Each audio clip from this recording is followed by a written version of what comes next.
ముక్కోటేకాదశి చెయ్యడం అంటే శుద్ధోపవాస ప్రథమ నిర్జలోపవాసమే.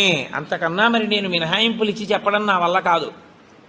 కానీ శాస్త్రం ఒక్కరి విషయంలో మినహాయింపు ఇచ్చింది.